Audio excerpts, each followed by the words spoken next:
exciting Pacific West Conference. The PacWest is made up of NCAA Division II universities from Arizona and Utah to California and Hawaii. It's the most beautiful and diverse athletic conference in the entire NCAA. This is Commissioner Bob Hogue, inviting you to join our outstanding coaches, student-athletes, and administrators as we talk about the great excitement in the PacWest. Now here's Assistant Commissioner Tom DiCamillo, live from our studios in Santan, Arizona. It's definitely a beautiful day in the neighborhood, but it's oh boy, Joe, the last week. I tell you what, I empathize people that get the flu. Oh my God. After the show last week, I went back home, played a little basketball Thursday night, came home, felt really good, a little scratchy throat. Friday, started to feel scratchier. And went home, and by Friday night, I was in bed. And it's a no-mercy flu. Oh, it was. I texted my doctor from my bed because I play basketball with him, and I said, "Hey, I think I have the flu. Give me the symptoms." And he goes, first thing he says, nasal congestion, rapid onslaught of fever, aches, and basically you can't get up out of bed. The fever and chills when I had it twice were the worst. I literally my teeth were chattering, and then I turn around like in the next moment and felt like I was on fire. And I literally didn't step outside until yesterday. And this is the first day I'm really up and around. If I can recommend a good movie to watch, how about Contagion? That's great. Maybe wait a couple of weeks, though. You know what I watched? I watched The Avengers. Outbreak. Outbreak's a good movie. I actually watched The Avengers. I hadn't seen it, so I enjoyed that. Oh, very good. That's a good show. It was, but I couldn't lift my head above too high. I had to prop myself up. I tell you what, it was. I never ached so much in my life, so I kept saying, yeah, I played hard basketball. I really worked out. Man, it was because I got knocked out by this. But I'm feeling better, a lot better, a little bit behind. So we actually are basketball players of the week. I'm going to pick those tonight for last week. And it's been, let me tell you, I appreciate everybody's patience just getting stuff updated on the web. It's been a challenge, let me tell you. So, but today is Baseball Media Day, and we're going to have the coaches coming on here shortly. We're going to start with Chris Fatenauer, the Dixie State head coach, and we're going to go right through Point Loma, Fresno Pacific, California Baptist Academy of Art, Hawaii Pacific, and Hawaii Hilo. Those are the schools that will join us today for the PacWest Baseball Day. At this point, we're going to announce the preseason all-conference team. And let's get right away with, and it is by position, the coaches of the PacWest nominate and vote. And first of all, Michael Pomeroy from Grand Canyon is the preseason first baseman. Mike last year was one of the tri-players of the year for the PacWest. At second base, Dixie State's Colton Yak. He was a all-conference second-team member last year. At shortstop, Wade Tamaru, who was a first-teamer last year. He's from Hawaii Pacific. Derek Mendoza from Grand Canyon. He is the third baseman for the preseason team. Andy Crowley from California Baptist, Matt Kimmel from Azusa Pacific, and Matt Marnati from California Baptist are your outfielders. Marnati and Crowley were first-team All-PacWest members last year. Marnati was actually the first-team designated hitter, and he is a repeat because he's also on the preseason team as the designated hitter, so he gets honored twice. Jordan Inamasu is the catcher from Hawaii Pacific. John Bengard from California Baptist and Michael Murray from Hawaii Pacific are the pitchers, and Mark Jarrett from Grand Canyon is the reliever. So that's your preseason all-conference team. The preseason pitcher of the year, Michael Murray from Hawaii Pacific. Preseason player of the year, Derek Mendoza from Grand Canyon. The predicted order of finish, California Baptist number 1, 6 first-place votes, 95 points. Grand Canyon number 2, 83 points, 3 first-place votes. Dixie State College of Utah, now just Dixie State College, or Dixie State University, I guess is what it will be, is third with 82 points, 1 first-place vote. Azusa Pacific 4th, Hawaii Pacific 5th, Fresno Pacific 6th, Point Loma 7th, Hawaii Hilo 8th, Academy of Art 9th, and Holy Names 10th, and that's your preseason predicted order of finish. And now we'll move right to, we're going to move to Dixie State College of Utah here, and a new head coach, Chris Fatenauer, who will be joining us from Dixie State, and he has Colton Yak on the preseason team. And Chris, welcome to the PacWest, and welcome to PacWest Media Day. Tom, thanks for having me. Excited to be here. I know, Chris, this is you just joined Dixie State, and you get the lead off here. Let's talk a little bit. First of all, Dixie State picked to finish third, but really California Baptist, Grand Canyon, and Dixie State all received some first-place votes. When you're coming into the PacWest, Chris, when you look at the way your schedule's shaping up with a number of teams, it's going to be a real battle this year, isn't it? Yeah. I mean, those schools that, between Cal Baptist and the other three NAI schools, formerly, NAI schools out of Southern Cal, Fresno Pacific, Point Loma, and Azusa joining the conference. I mean, the conference is as good as the CCAA in terms of baseball and competition. Every week, in and out, just being a grind. And so, whoever comes out of this conference at the end of the deal, with their head above water, hopefully, maybe we get two, into a regional. I think that's realistic, and I think those teams, after going through the grind of what will be the PacWest conference schedule, I think they're going to have a good chance in that regional. Coaches come in and take over programs sometimes that are down and have a chance to build. Other times you come in a situation where the program has been very good for a number of years and the previous coach moves on to just another job. Coming in for you to take over the Dixie State program and looking at what you have, how much, how successful do you expect the team to be? And maybe that's sort of a loaded question, but maybe in looking at your program, look at it from this perspective. You came into Dixie State, you've seen players and seen the success. What do you bring now to the table for Dixie State? What are your strengths? Well, a couple things. First, to just go back on what you're saying. What you said was a great point, because I've made that point here, in the local media since I've been here. Is, I didn't receive this job because there was failure, and because somebody was let go. There was an extreme amount of success, and that's what offered Coach Littlewood and his staff another opportunity. And so, we didn't come in and try and reinvent the wheel. Obviously, we took over a club that was 35-20 last year and one game away from going to the World Series, and we return a lot of those guys. So just kind of slowly tried to put, my handprint on the deal. We try and take care of the ball defensively. We try and pitch, and we feel like we have enough offense back that we'll be able to manufacture some runs. So we've just, honestly, one of our themes is we've just been trying to do little detailed things at practice every day that we're going to win one more game than we won last year. When you look at Dixie State and you have a player like Colton Yak, who's on the preseason squad, a two-time all-conference player, he's a senior. For you as a coach new coming in, and you have a veteran like that on the team, how much do you rely on your seniors to kind of help you through that first year? Because the basics are there. These guys know how to play, you know how to coach, but there's always those intangibles of just getting used to each other. Yeah, we have 13 seniors.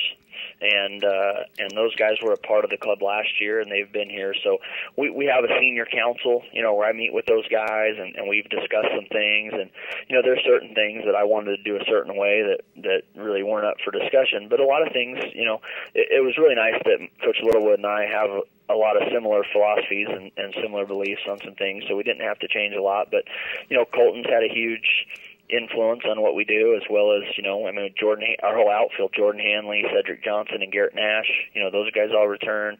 Mitch Manning, who caught a lot of innings in DH last year, as well as the three, guys in our rotation, Mike Dietrich, Bryce Anderson, and Sam Friend, who were all part of last year's rotation. So we've allowed all the seniors to have a lot of influence on what we do.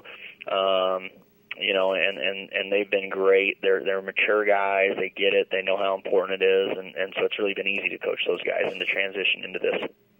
Well, Chris, we wish you the best of luck and look forward to seeing you when you come down to the Phoenix area. And good luck this season. Thank you very much. We'll look forward to seeing you. All right, Chris Fatenauer, the new head coach at Dixie State College of Utah. Now we're going to bring in another new coach, at least new to the PacWest, Joe Schaefer from PLNU, Point Loma, is joining the PacWest this year. They have this is their first baseball season, and Point Loma picked to finish 7th in the conference. And then after that, Oscar Hirschhorn from Fresno Pacific will join us. Another new program to the PacWest, a couple of NAI schools that will join there. So, Joe, welcome to PacWest Radio, the Baseball Media Day. Hi, how you doing? Good. It's you're on the air with Tom DiCamillo and Joe Carrero, and we appreciate you joining us. I know that it's an exciting time for Point Loma. for the baseball team, first time in the PacWest. Can you kind of give your impressions of the PacWest baseball as a coach that's been at the NEI level and now coming into this conference? Obviously, you've seen how it's transpired in really 4 years, going from no conference to 10 schools. Kind of give us your thoughts about what you've seen with the PacWest over the last few years. Yeah, I think the addition of the schools that PacWest has added is quickly turning the PacWest into a really strong baseball conference, especially within the West region. I know talking with a lot of other coaches within the region, they're excited just to see how much the PacWest has grown, and with the schools being added and the strength of the conference, it's turning this West region into a pretty powerful region within Division II. So, we're excited, getting to travel a little bit further than what we've been used to the past few years, and getting to play against some pretty strong programs is it's really making it exciting for our guys and for our program, and helping out with our recruiting quite a bit as well. If you could describe for the fans that are new to Point Loma baseball, how would you describe Point Loma baseball to the fans of the PacWest? Well, I would say, we're a competitive team. We're a high energy team, and I think coming to watch, one of our games, that would be pretty evident. We play with a lot of passion and a lot of fire, and you can see that in our dugout. You can see that on the field. I think you could see that out of our coaching staff, and even out of our fans. We play in one of the more scenic ballparks in the country, and there's some definite advantages to that, and some quirks about that, and our guys have learned how to take advantage of those, the best of our ability, and so more than anything, I think it's just that energy. I wanted to ask you about your ballpark, because if you go on the Point Loma website and you look at some of the pictures of the facility that overlooks the Pacific, and it's do teams tend to get lost sometimes in the scenery? Like I think you know what I'm talking about. The players are like, wow, look what this place is. Yeah, the first trip to Point Loma is always the most exciting one, and it's great, especially early in the year when you get teams coming off the bus, and it takes them 20 minutes before they finally make their way to the field, because they're whipping out cameras and cell phone cameras and taking pictures all over the place, and it's funny, and even when you get the teams from the Midwest, they're out here for 3 days, and by the time they leave, they all got sunburns. So. Is wind a factor because of where you're located out on the point? Oh, definitely. Yeah, it's we don't have a real big ballpark. It's probably one of the more smaller yards in the conference, but it with the way the wind blows pretty consistently off the ocean, it makes it a tough place to hit. There's not a lot of outfield grass, and so there's not a lot of balls that can fall in between outfielders or in between infielders and outfielders, and so you got to be a real man to hit it out to left field at our place, that's for sure. So it's not like Wrigley. You're not getting a lot of wind-aided home runs. It's more blowing in? No, yeah, we get it coming in off the water, and so it's usually keeping it in the ballpark. If for Point Loma this year, talk about some of the top players. Who's going to be exciting for the fans to watch this year? Well, we really like our starting pitching. We got, our top two arms from last year coming back, and Tyler Garco and Justin Lawrence. They're both strong right-handed arms. They compete. They throw a ton of strikes, and they keep us in games and get us deep into ball games. And we have two other starting pitchers that transferred in this year that we like a lot: Sebastian Santos and Mickey Dunleavy, who have both shown real well so far this fall and early spring, and anticipate them doing well for us. Offensively, we got some pretty good mix of newer players, as well as some of our starters from last year. Most notably, probably our shortstop, Clint Harwick. He's been out at shortstop every game the last 2 years. He's a junior this season, and is hitting third for us. And he's got all the tools necessary to be just a great player. Runs well, strong, hits all fields, and is showing some leadership qualities this year. And And then our cleanup hitter, our only senior in our lineup, Ryan Burkhead, big, strong left-handed hitter, led our team in home runs and RBIs last year, and he's off to a hot start so far this spring, and so we're kind of looking to him to kind of carry our offense and knock in some runs as we anticipate them being kind of few and far between within our yard. Well, Joe, we wish you the best of luck on your first journey through the PacWest, and we're glad that you guys are in. You got, like you said, the most scenic ballpark definitely in the conference, which is full of scenic ballparks. But it's going to be great to have baseball in the San Diego area for the PacWest teams. We're really looking forward to it. Joe Schaefer, the head coach at Point Loma, joining us. And now we'll move to Fresno Pacific and Oscar Hirschkorn, the head coach of the Sunbirds. And again, Fresno Pacific, an NAI school, making the transition, the first year in Division II in the PacWest. And the Sunbirds, strong baseball team, a lot of history of players being drafted in the majors. And then for our fans listening, we are... Hello. Hi, Oscar. Yes. Welcome to PacWest Baseball Media Day. Tom DiCamillo here along with Joe Carrero. You're live on KQCK. We appreciate you joining us. Want to talk a little bit about Fresno Pacific Baseball and the PacWest. For the fans in the PacWest that are just getting to know Fresno Pacific Baseball, let's talk about some of your players and about the program in general, what people can expect. You can expect... good, clean baseball. We try and play it right. Try and work on the fundamentals. Recruit, wherever the talent takes us. But our roster is pretty generally going to represent the Central Valley of California. And, we've got quite a new roster. As far as players go, I think we only have 2 players back from the 2010 season, so we have pretty much a brand new team, but we're excited about this group, definitely, and just really excited about getting into the PacWest and measuring up. When you take a look at the PacWest and the other schools, I mean, obviously, you've seen the last few years there was no baseball in the PacWest, and it's grown to 10 teams. It's got to be exciting.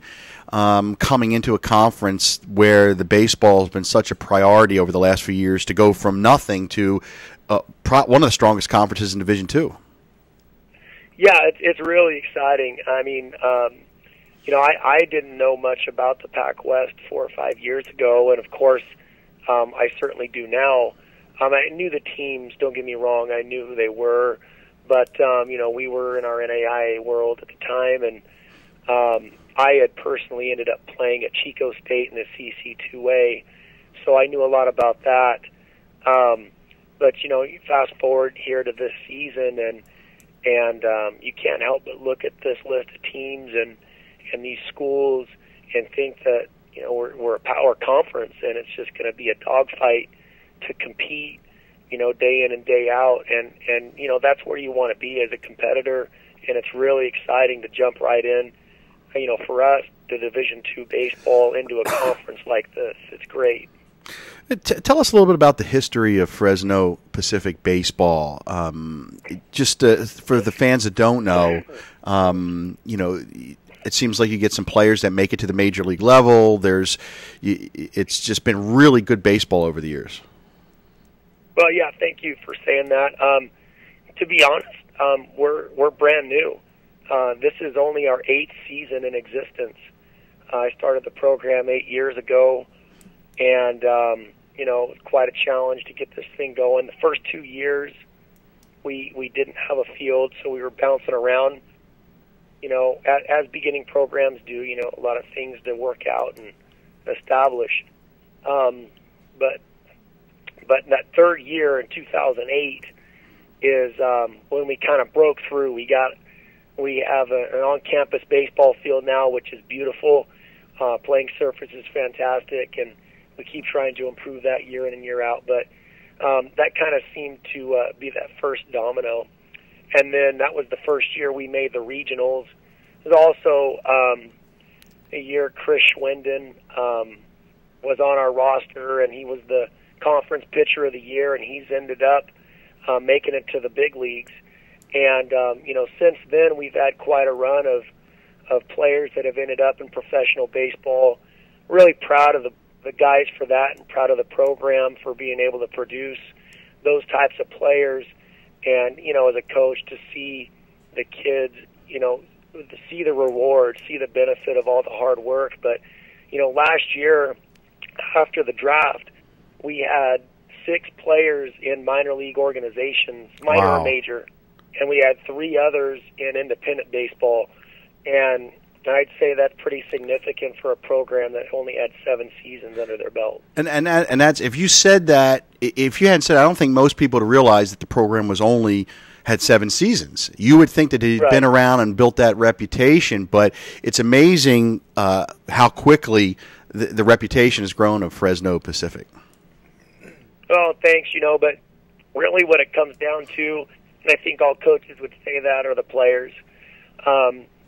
We've been fortunate enough to get just great people here that happen to have some talent. And just really proud of what these guys have done and what they're going to do in their future. And you look at our club this year, it's last year we had a little bit of a dip, but this year I'm excited about this group, and it's I think more representative of the teams that we've had here the last 5 years. Well, Oscar, we wish you the best of luck in your first year in the Pacific West Conference. Bring a tremendous program to the league, and it's going to be an exciting finish in baseball this year. Well, thank you very much. Thanks for having me. Oscar Hirschgorn, the head coach of Fresno Pacific, and now we'll go to Gary Adcock, the California Baptist head coach, the 2012 Coach of the Year in California Baptist, the reigning champions, 31-9 in the conference last year, 38-12 overall, and just a California Baptist, a terrific program. Some of the top players in the conference from California Baptist. Gary, welcome to PacWest. Welcome to the PacWest Baseball Media Day.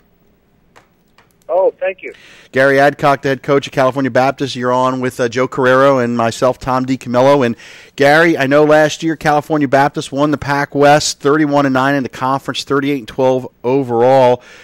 You guys are predicted to win the conference again this year. Do you like being picked in preseason polls to win, or is that just a target on your back? Oh, preseason just a indicator of last year's team, and that's just probably another award that we can give last year's team, but it has no reflection on this year's group. It's a brand new group, new league, and new opponents, so I don't give them much credit either way. I just think it's another award for last year's team on the great year they had. It is, and it's also an award for the program in general, showing the kind of the long-term success that people have respect for it. This year's preseason All PacWest team has 3 players from California Baptist. Andy Crowley and Matt Marnotti are your outfielders. Matt also is the preseason designated hitter.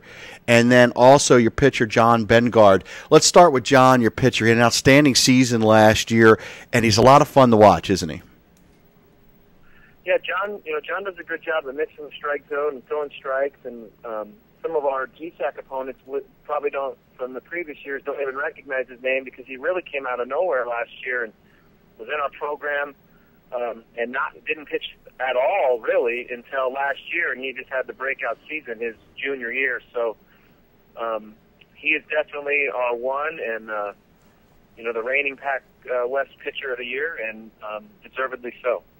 Let's talk about you guys have Matt Marnotti and Andy Crowley. They were all PacWest first team last year. Matt was the DH. Andy was in the outfield. They're 2 of the 3 preseason outfielders from one team in a 10-team league. Is a pretty strong statement about what kind of outfield that you guys have. Yeah, Matt, I'll start with Matt. Matt's been a great performer for us, and I believe he was one of the tri-MVPs of the league last year. So Yes, he was. Matt's a quality hitter. for sure. And a guy that hits in our 3-hole, and we're going to rely upon to be that bat in the lineup that you don't want to beat you, so to speak. And then Andy was the freshman of the year last year in the conference, in addition to being a first-teamer. He had an outstanding season.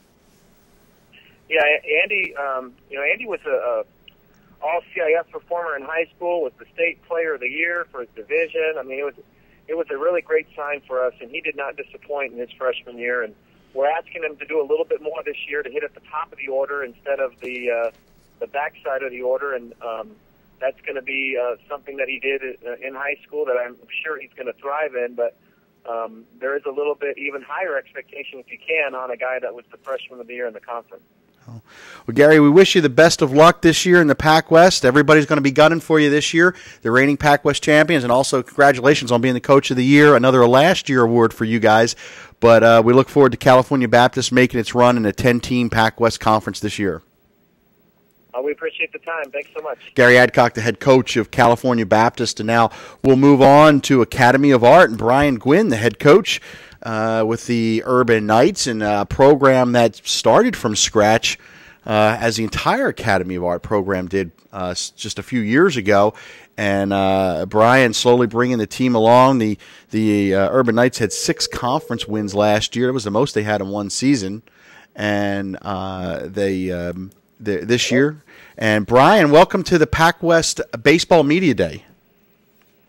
Hey, how you doing? All right, Brian, you're on with Joe Carrero and Tom DiCamillo on KQCK, and just want to talk a little bit about Academy of Art. Last year, you've taken a program and have been slowly building it over the last few years. You guys found some success last year, picked up 6 conference victories. Going into this season for Academy of Art, you have some solid players returning to the program. Talk about what we can expect from the Urban Knights this year. Well, we have a little bit more of a mature team this year, because when we started the program, a lot of kids were freshmen and sophomores. Now they're juniors and seniors, and we actually picked up a couple of junior college transfers. So we're a little more experienced and a little older. So we should be a little more competitive. How important is that for a young program? I mean, you've only been in existence a few years, but it's still a young program. Some of your first athletes are probably just getting ready or just graduating. How important is it to have that kind of leadership, more of a veteran team now going into the season? Well, it's very important, because one thing you have to understand, and the kids do, is they have to understand that it takes time. We're going to take our bumps and bruises, and now the kids have gone through it, they can show some leadership towards the kids that are coming in and show them in the right direction that they need to go. Who talk about some of the players on the team. Who are going to be some of your key leaders this year? Well, we have Stephen Henderson, who's a senior this year. He came in when I came in. And we'll have Dante Redhead, junior college transfer, Kalani Brackenridge, D1 transfer, and Tino Lee, another transfer in, and James Singzong, who played last year, and Ryan Ramirez, another JC transfer, and Miles Babbitt, his brother Zach Babbitt, got drafted last year, will be back. And we got a couple of freshmen that are going to have an impact on the team as well. As with all the is this the most transfers you've had in 1 year since the program started? Yes, this is the most transfers that we've had, and the reason for that is a lot of kids see a new program, and the tendency is to let's transfer into a program that's already established. Now, we've had 3 years under our belt, and they see some good things happening, and now they're starting to come.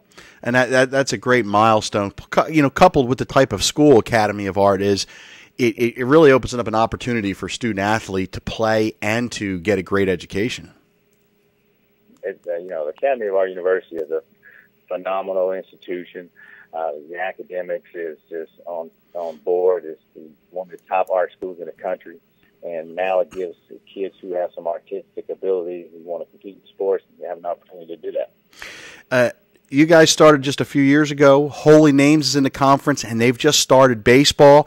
Is there a natural rivalry that you think is going to build there because the programs are still so fairly new and so close together? Well, Well, we use the same facility, facility. That's and what we really got to see after the first game. It's kind of hard to tell because we are going to be recruiting from the same area a lot, and a lot of kids know each other. So I'm sure that's going to build some type of rivalry.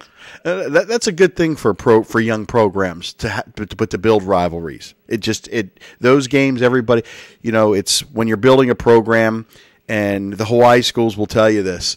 They come to the mainland and there's some rivalries, but when they play each other, it doesn't matter if one team's winless and the other team's unbeaten. Everything's on the table because of those rivalries, and it's nice to see in the different areas of the PacWest those things starting to develop or potentially could develop.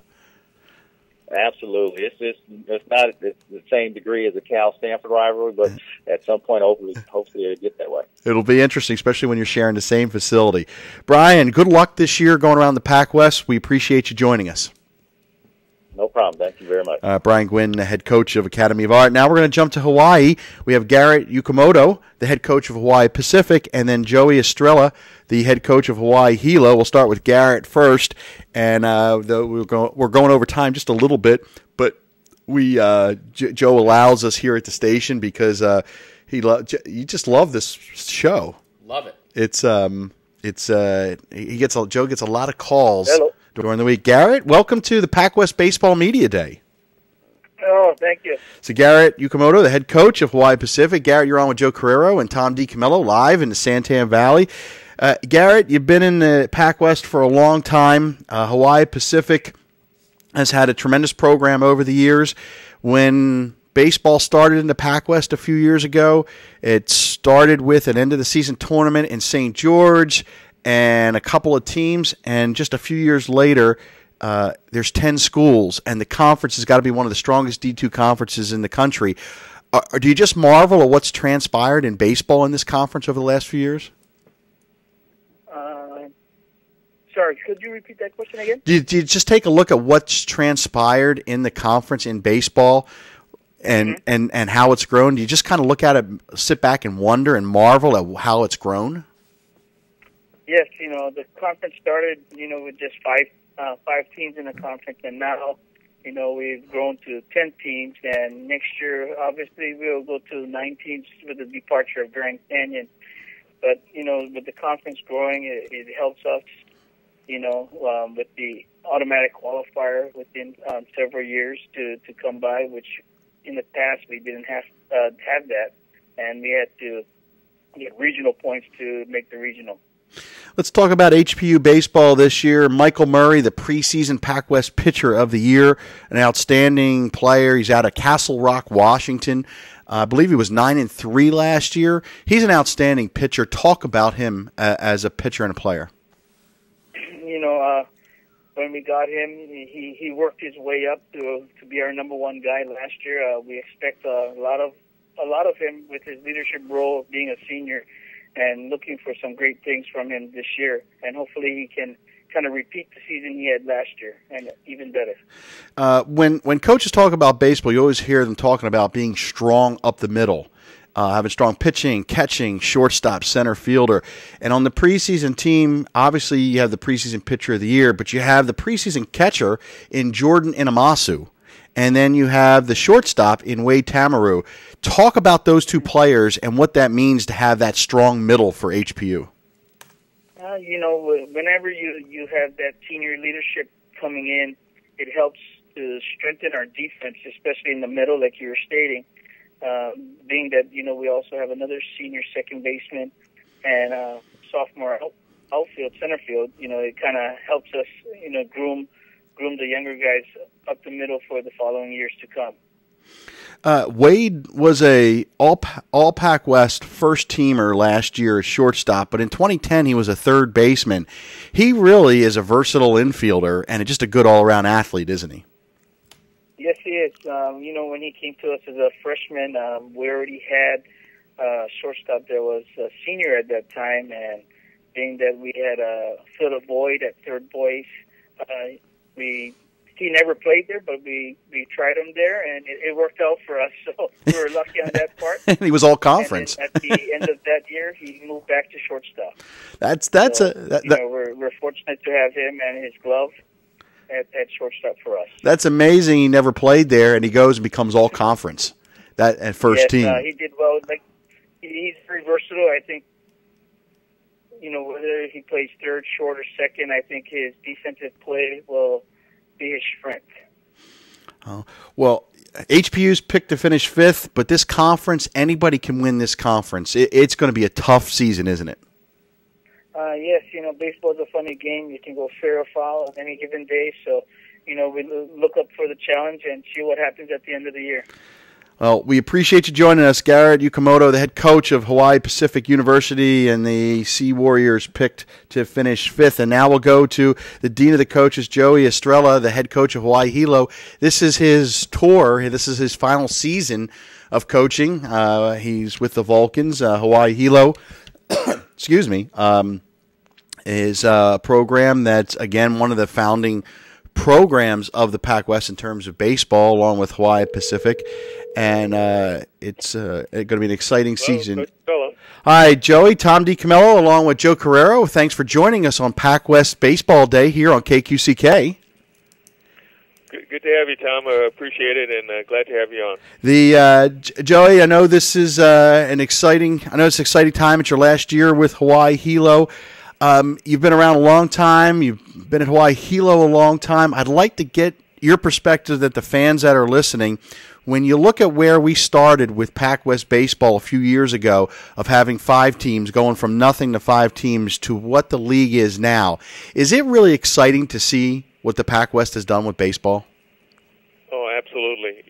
I've been given a lot of talks to community groups this year, and telling them that I'm just so excited about the growth of the PacWest Baseball Conference. It has to be one of the best conferences in the nation, with the addition of all those teams this year. I'll put them up against anybody. You always think that the CCAA is going to be the best conference, but we're going to be challenging, and it's very, very exciting to have such a development of the PacWest. And then I'm really fortunate to be able to compete in this conference, and all of our kids understand that it's a privilege for them to compete in this conference. When you look at the preseason all-conference team and you look where these student-athletes are from, Washington, Utah, Arizona, California, they're all over the place where they're from. It really says that the PacWest baseball is becoming a destination spot for recruits. Oh, there's no question. I mean, first of all, when you look at the Western region and how outstanding some of the teams are, and you're able to get the quality of players that can compete at the level, there's no question. I think recruiting has been enhanced by the development of the conference, and if you want to have great situations to be in fair weather places and compete against some of the best teams and best players in the West Coast, PacWest is no better place to be at. Let's talk about the Vulcans this year. Talk about some of the players that are going to be, your leaders and the key players for the Vulcans in the 2013 season. Sure. Well, we're going to be kind of senior-led a little bit this year with John Abreu, our shortstop, Zach Hamasaki, one of our outfielders, Dane Kinoshita, one of our pitchers, and his brother Gavin Kinoshita. So we're going to be kind of led by our seniors, but we thought we know we brought in a couple really good freshmen that have had really good success here in the islands, and so we're going to be a mixture of veterans and some freshmen, and we started to develop more of bringing in freshmen than junior college transfers. I think we only have a couple junior college transfers this year, so we're hoping that they're going to develop and be really good players for UH Hilo for the duration. The schedule is interesting. So instead of doing home and home series with the number of schools now that have baseball, 10 teams in the league, you guys are basically at 36 games this year. But you're going to get to go to a lot of different places and experience different baseball instead of playing like an 8-game series, like 2 4-4s home and home. You're really going to get an opportunity to see a lot of different teams. And as a coach, that's probably good for your players. They get a new experience. There's no question. Our roster is made up of over 60% of kids from the state of Hawaii. So the opportunity to travel and compete at some of those places, and I want to thank the PacWest. You folks didn't do any favors. We got a real tough road trip, having to go to all those good California schools that come up there, with CVU and Fresno Pacific and Point Loma Nazarene and Azusa Pacific. No, but it's a great challenge, and I told the guys they should be honored to be able to compete at this level because of the quality of the teams and the quality of the coaches and the quality of the players in the conference. So, and because, like I said, 75% of over 75% of our kids are from Hawaii, they're going to experience some really, really good baseball. And I'll ask the question that I've asked other coaches of the schools in Hawaii. You can develop rivalries in the PacWest. You'll have new ones. You have ones that have developed over the years. But Hawaii Pacific and Hawaii Hilo, no matter what, when the schools play each other and they're from Hawaii, the records you throw out. Isn't that true? No, there's no question. I guess anytime you have a rivalry, and most of these Hawaii kids have played with each other or against each other, whether in high school or in the summer ball and everything, and the records get thrown out. And we've had some really competitive games with Hawaii Pacific, and we're hoping to put up for the challenge again this year. Well, Joey, we I know this is your last year retiring. We appreciate you coming on. We saved the best for last, and we look forward to enjoy this run through the PacWest, and good luck and have a great season. Well, thank you, Tom. It's been an honor. That's the one thing about being the last year. It's kind of bittersweet because I know how good this conference is coming on board, and so it's a good thing that I'm leaving, I guess, but it's a bad thing because I've always been competitive, and I wanted to kind of, be able to compete at this level. But it's great, and you guys are doing a great job, so thank you very much. Joey Estrella, thanks for joining us. PacWest Baseball Media Day. Just a terrific coach, terrific person. And real quick, we'll run through the preseason all-conference team. Michael Pomeroy, Grand Canyon, first base. Colton Yak, Dixie State, second base. Wade Tamaru, shortstop, HPU. Derek Mendoza, third base, Grand Canyon. Andy Crowley, California Baptist, outfielder. Matt Kimmel, Azusa Pacific, outfielder. Matt Marnati, California Baptist, outfielder and designated hitter. He got both awards. Jordan Inamasu, HPU, catcher. John Bengard, California Baptist, pitcher. Michael Murray, Hawaii Pacific, pitcher. Mark Jarrett, Grand Canyon, reliever. Preseason pitcher of the year, Michael Murray, Hawaii Pacific. Preseason player of the year, Derek Mendoza, Grand Canyon University. The predicted order of finish, California Baptist, 95 points, 6 first place votes, picked to repeat. Grand Canyon, number 2, 83 points, 3 first place votes. Number 3, Dixie State, 82 points, 1 first place vote. Azusa Pacific, 4th with 65. HPU, 5th, 59. Fresno Pacific, 6th, 53. Point Loma, 7th, 43. Hawaii Hilo, 8th, 35. Academy of Art, 9th, 20 points. And Holy Names, 10th with 15. Joe, PacWest Baseball Media Day. It's been a great day, and we appreciate the KQCK studios. And this is the official home of PacWest Radio. And, always a pleasure, Tom. And the unveiling. In a couple of weeks, we're going to unveil the all-conference teams. That's going to be great. Just a quick reminder, tickets are now available to buy for the PacWest basketball tournaments March 7th through the 9th at Azusa Pacific. Just go to thepacwest.com, click on the ad, and it'll take you right to the Azusa Pacific website where you can purchase your tickets in advance. You can check us out next week. Bob Hogue will be doing the show live from wherever he is. I'm not sure where he's going to be, but he'll be our host. I have to be out next week, and then I'll be back in 2 weeks. So for Joe Carrero and Tom DiCamillo, we'll talk to you next week on PacWest Radio.